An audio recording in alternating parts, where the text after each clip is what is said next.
Hey, how's it going? Uh, I thought today we talk a little bit more about in a former video, previous video. I talked about different worlds, right? We talked about the Archons and their world and the real world. And I've been thinking about this a lot, even more lately.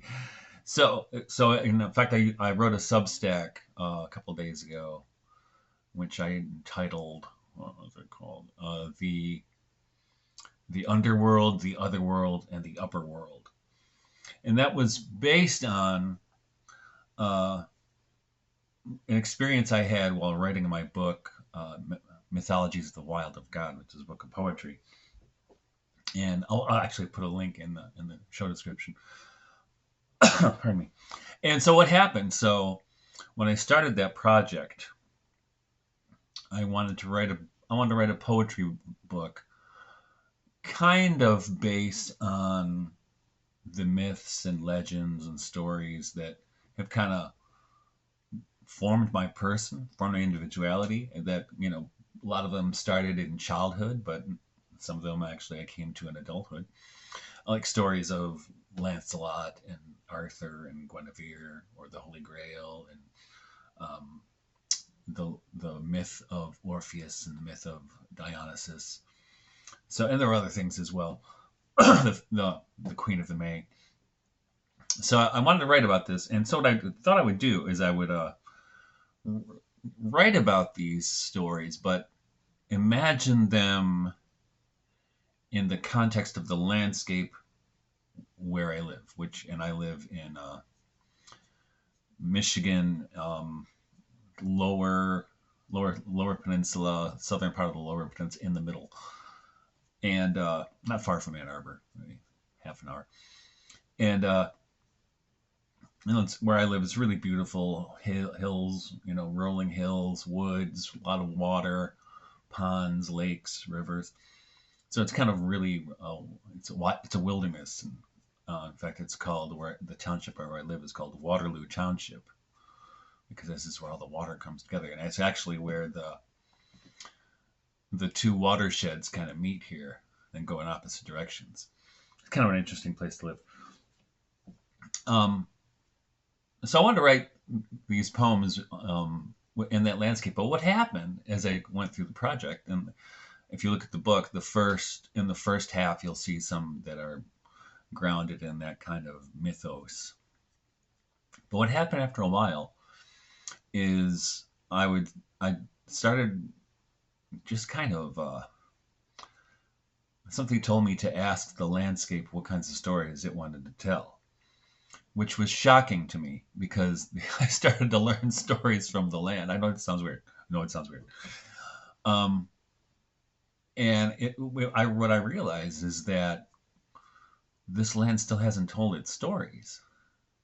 Not completely. I mean, certainly to some degree, but it still hadn't told its stories. And I in the link that you'll, if you want to take a look, there's a couple of examples from the poetry that showed how startling things came out of the landscape, which I did not expect. And the thing is, it's not like I created it, and I was looking to J.R.R. Tolkien to see what he thought about his mythopoesis, right, his myth making.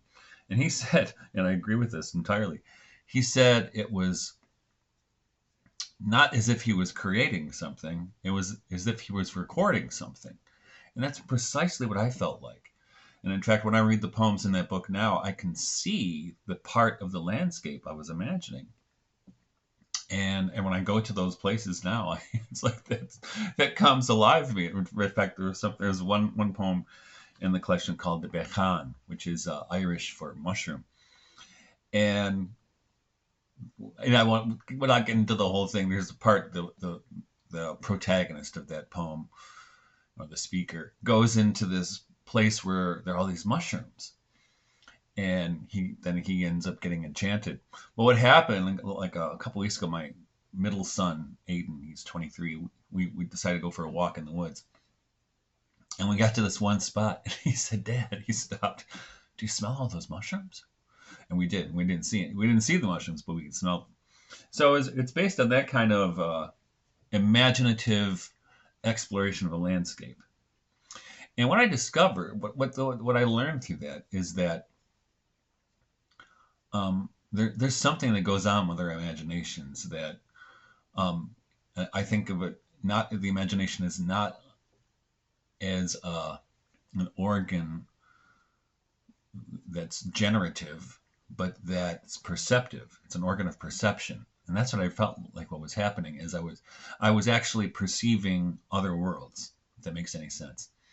But I think, I think there's precedent to that. Lots of the stories that have come down to us. I mean, one of my favorite ballads, it's the Scottish ballad, sometimes English, of Tam Lin, the fairy knight, who is captured by the Queen of Fairies, and a girl named Janet stumbles upon the place where he's enchanted, and there's it's a really beautiful story. Um, and and what I decided is that when people have written these kinds of ballads or stories, I don't think they're making stuff up necessarily. I think there's a weird relationship to the imagination and inhabiting a world. And this is what Martin Heidegger talks about this, you know, that worlds are discovered. And like an example you could use, which is very mundane, right, is the world of jazz music. I mean, it wasn't just sitting around waiting to be discovered, right? It erupted, right? This world was created. And if you know music, there's a really great guitar player who died, I guess, about 20, 25 years ago, maybe more. Um, Michael Hedges, super inventive guitar player, probably one of the most inventive guitar players of the last half century for sure. And he was being interviewed and was talking about using different tunings because every time he would write a song, he'd change the tuning on the guitar. And everyone said, well, why do you do that? He said, because every time I do, a whole universe opens up. He's from Oklahoma. That was my Oklahoma impression. um, yeah, I mean, but I think that's what happens, right? A whole universe opened up for Michael Hedges when he changed that tuning, and a whole universe opened up for me when I was writing these poems. Now, I told you that story to tell you this story, right? Um, recently we were talking about the Archons and the creation of their world, the Gnostic idea of the Archons and their phony world that they create, right? And we're kind of enmeshed. And I hate. I know the irony. We're using the internet to do this, right? But it's called a net for a reason, because it captures things. So you catch things in a net. And so there's that world of the archons and the technocrats. It's not just the internet, but it's also, I mean, if you can think of the internet as a kind of electronic fairy world or other world that captures people, and it doesn't really exist because, you know, if the power goes out, that world doesn't exist anymore. So there's that with the world, but there's also the political world that the archons have created, right? Which we know is crazy. We know it's crazy. It's nuts. And that mass media and what do they call it? Legacy media? All these kinds of worlds that are created. It's really, I mean, it's exemplary of this idea of the archons creating a phony world that doesn't have any relationship to reality. But on the other hand, is the real world, right? The world, you can call it the world of Sophia or the world of God, right? That shines through the other world at times. Now, I want to read a little quote, as I like to do, it's actually from my book Transfiguration, available at fine booksellers. But it's a quote from Nikolai Berdyaev. And I think I talked about him last time. And a little quote which I use as an epigraph in my chapter called Sophia and Ahriman. And Berdyaev says, the world threatens to become an organized and technicized chaos in which only the most terrible forms of idolatry and demon worship can live. I'll read it again. The world threatens to become an organized and technicized chaos in which only the most terrible forms of idolatry and demon worship can live. And that was from his book, The Fate of Man and the Modern World, that was published in English translation in 1935. So it's an old book, 90 years old. And gosh, and like think about what the world was like in 1935 compared to now with the internet and all kinds of apparatus of control that have been wheeled out and they're, being trotted out. I mean, all over the world, right? Even with social media is now being used in England anyway to arrest people for saying hurtful tweets. If they don't like the government or they don't like the government's doing something and they protest, they could wind up in jail, which you probably, I don't know if you just heard, some gentleman about my age actually was imprisoned for 2.5 years. He ended up killing himself because he didn't break any laws. He just, he was rejecting government control of whatever. So it's kind of crazy, right? Now, so that's the world of the Archons, or we can call it in Rudolf Steiner's term, Ahriman. And he takes that word from Persian mythology. So Ahriman is the devil figure in Persian mythology who opposes Ahura Mazda, the good god, right? Ahriman. Now, Ahriman for Steiner is this very technical, it's a kind of a spiritual being who is all about coldness and control and technicization, right? Modernization. And in Steiner's philosophy, the counter to Ahriman is Lucifer. And Lucifer, for Steiner, is this being who promises you freedom. Yeah, I'll give you freedom. I promise. You're gonna be free. You'll be free. You'll be free to do whatever you want to do. You can be your real self, right? How many times we hear that? But what happens is, and I had a dream about this 30 years ago, and I think, Rudolf, it's the only time I ever had a dream about Rudolf Steiner. He was explaining this to me, and I think I got it, and I think it's right. I don't know if it was really him, but I think the insight is right. That the idea with Lucifer promising you freedom, right? Yeah, we're going to give you freedom. All you have to do is sign right here.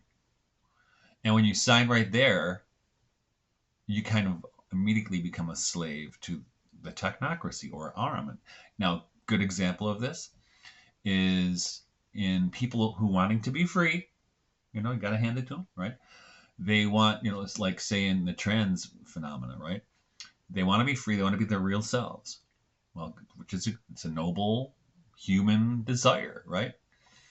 And they think, unfortunately, that they can do that via surgery or whatever, hormone injections. But what happens, in order to pursue their freedom, they become slaves to a lifetime subscription to prescription medications, right? And say if that happens to a person, and it does, in their teens or even younger, right? That's a whole lifetime taking these weird medications that we don't really know how they work or what the long-term effects are from them. So that's an example of Ahriman, who's the technologist, and Lucifer, who's promising you freedom. And I think you can see this even with the internet, which promises you freedom, right? And that was the original promise. And remember, it was they were calling it the great democratization of information, and that was actually at first celebrated. But then Ahriman comes in there and starts, censoring or whatever it happens to be, right? Or going like with that poor guy in England, arresting people. Now with Steiner, though, that's only 2/3 of his image, right? So he's got Lucifer on one side, Ahriman on the other. Now, for Steiner, what balances them is Christ, right? So you would think that Christ is the thing that balances out the desire for freedom of the Luciferic and the need for control and technicization from Ahriman. Now, I mean, I like that idea, but I think Steiner was very Hegelian in the way he was thinking about things. I like it, but I'm not married to it. You know what I'm saying? Now, this is what I was thinking when I was writing this book in 2018. I was probably writing in 2017. That for me, the real binary is Ahriman, or the technicization of nature and everything else, in the human nature of human flourishing, um, versus Sophia. Now, I haven't talked about Sophia in a while on this channel, but so I've written all these books on Sophiology, and the idea with Sophia is that Sophia is the wisdom of God, but also as a, I don't want to get too technical about this, because if you give definitions, people get too stuck on the definition, so they can't really see anything anymore. They possess the definition. So I resist giving too much of a formal definition of Sophia, but I would say it's that wisdom of God, and also it's associated with the feminine, or the divine feminine. And if you want scriptural warrant from it, Proverbs 8 is the place to go. And I'll just read the first couple of lines from Proverbs 8, where Sophia, or wisdom, is speaking and says, "The Lord possessed me in the beginning in his ways, before he made anything from the beginning. I was set up from eternity and of old, before the earth was made. The depths were not as yet, and I was already conceived. Neither had the fountains of waters as yet sprung out." All right. And so some people will take Sophia to be a personification. I don't. I think Sophia is actually a divine person. I don't know how that. I mean, we can look at the Trinity, the Father, Son, and the Holy Spirit, and you could suggest that Sophia is a fourth, or the receptacle of those three. I don't know. I don't know. I don't want to get into it too much because it's not worth it. But what is worth it is saying that there's this between, and the word metaxu is the Greek word for between, which is often used to describe Sophia by Sergei Bulgakov, the Russian Orthodox priest and theologian, but also William Desmond, the contemporary Catholic philosopher. He uses the between a lot, because that's where the interesting thing happens, right? In the between. So Sophia as the between is she's what stands between us and our reality and the divine reality. Now, those are not two opposite realities necessarily, right? Or that we can say spirit and matter. So I don't think dualistically in those terms. But I think practically it's a useful way to think about things. But I don't think that's how it really works. So the way I envision it is that we have, from our side, we have this world we experience, and this very much is the fallen world, or the world of the Archons, right? So we're stuck in this, the Matrix. But there are times when you feel or see or sense something, beautiful or divine, that shines through the universe, or shines through phenomena. For me, I think probably it initially started with experiences of nature as a child, but also experiences of music, and then later of poetry, liturgy. So I think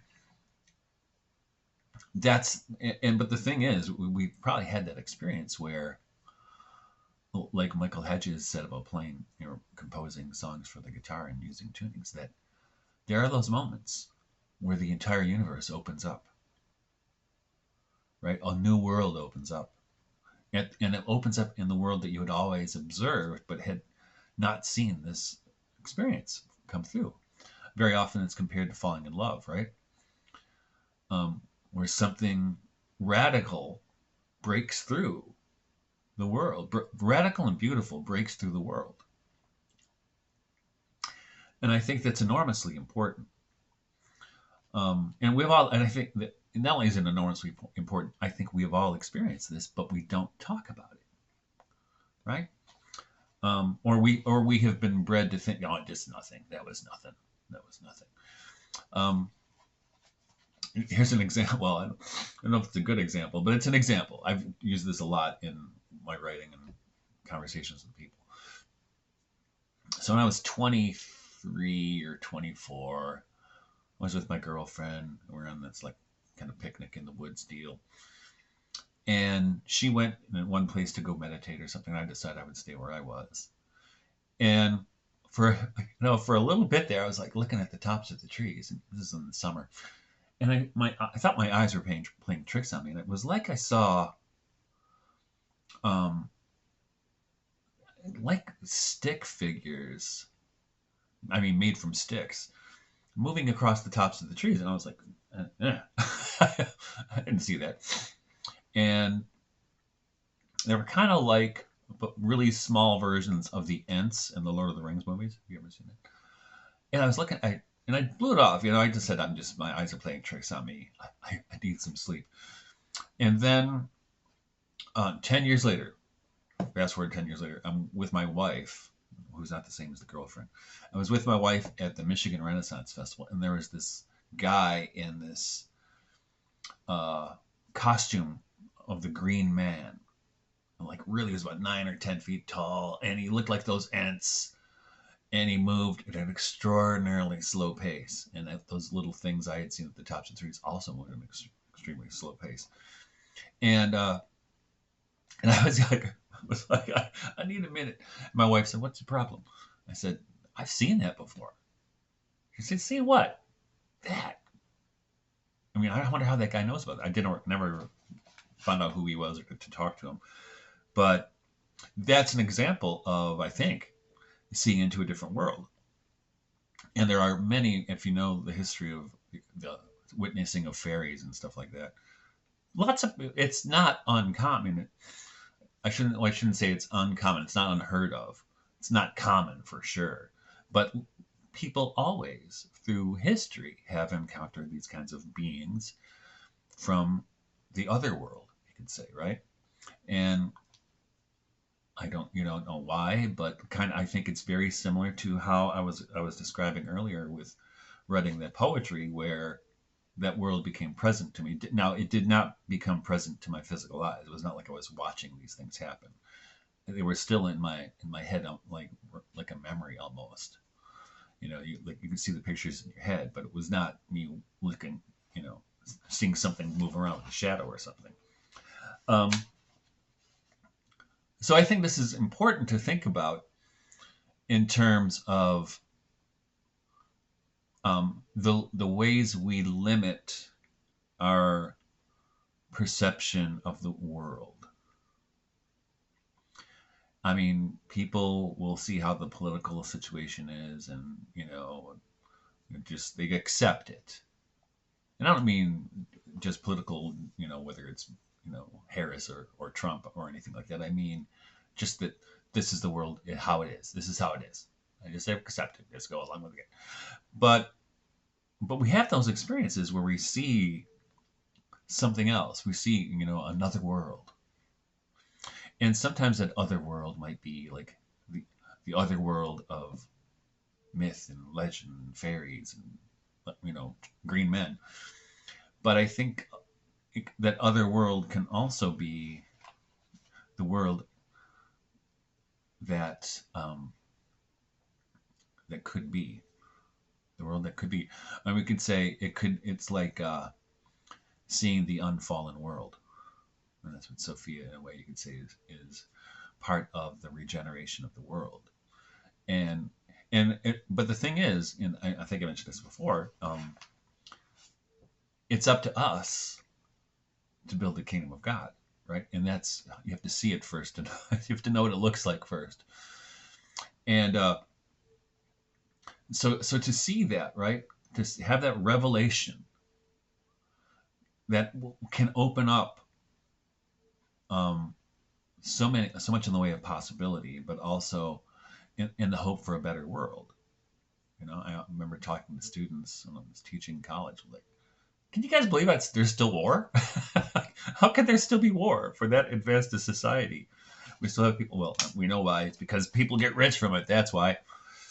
But just the fact that we put up with that, right? And that's what I was talking about. We accept the world as it's been handed to us. But that's not even the real world. That is not even the real world. Not even close.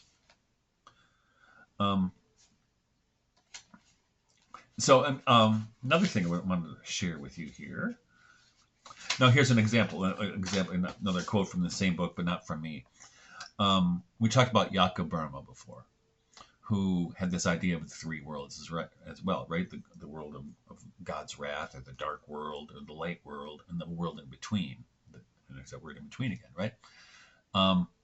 And how if you're in a state of sin, God's love can feel like wrath or fire. And if you're in a state of grace, God's love feels like warmth and light, right? Feels like motherly. And so Jakob Boehme, I think, was one of the first who to really articulate this. I think a lot of people experienced it. He was the first to articulate, and maybe the reason he was able to articulate it is because he was not part of the educated class. He was a shoemaker, but he had a vision, right? He had a vision of the glory of the Lord, and he wrote many books about it. And he was not a professional writer or a professional academic, so he had to find a vocabulary to allow him to say this. But I'm going to read this from his book, The Three Principles of the Divine Essence, which is where he lays out this idea of the three worlds. He says, "So the matter of this world, as also the stars and elements, must not be looked upon as if God was not therein. His eternal wisdom and virtue, or power, has formed itself with the fiat in all things, and he himself is the master workman. And all things went forth in the fiat," which is let there be, right? Let there be light. "Everything in its own essence, virtue, and property.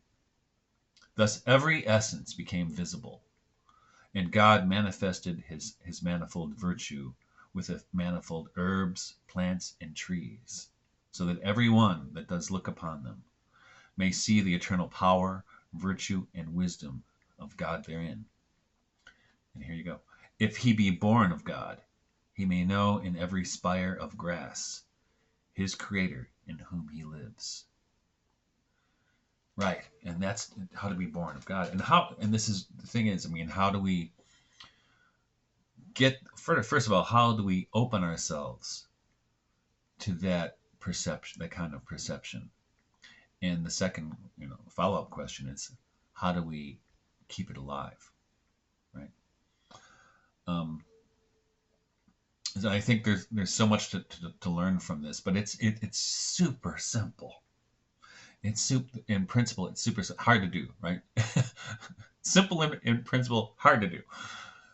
But I think we have all had experiences of it. So that's kind of a good thing, right? That, put it this way, and this happens with people read my books, or read my Substack or my blog or whatever.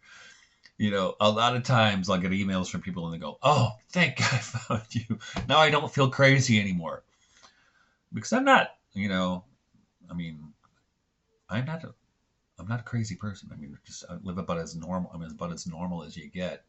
I have a propensity to tell too many jokes and to drink too much mead. I make mead. It's a wonderful hobby, but I have to regulate myself because it's so good. Anyway, people reach out to me all the time and say, "Hey, thank God I found you, because now I know I'm not crazy." And there's a lot of us who aren't crazy out there who probably spent most of our lives thinking we're at least a little touched. We're a little out of the normal. But it's not normal. It's not normal to see the world as the world of the Archons. That's the one that's pathological. Don't those guys are not well. It's like they have diseased brains, right? They have diseased senses of perception. They don't see the world as it is. They see the world as they want it to be, as they want to be the controllers of, right? So they're trying to create their own world. And when we saw, 4 or 5 years ago, almost 5 years ago now, with the Build Back Better stuff, right? Clearly, they were orchestrating the world so they could be the ones in control, or they were creating the new world, or we can call it the fourth industrial revolution, or whatever you want to call it. But that's what they were doing, right? And here's the thing: don't let them. Don't let them. All right. So if you like this, subscribe if you haven't subscribed already, or hit the like button. But also, I mean, what's even better than those two things is comment. If you've had experiences like this, drop a comment. Because I think the more people hear that other people have had these kinds of experiences, the better for everybody, right? So with that, I will bid you a good day, and I'll see you next time. We'll take it from there. God bless.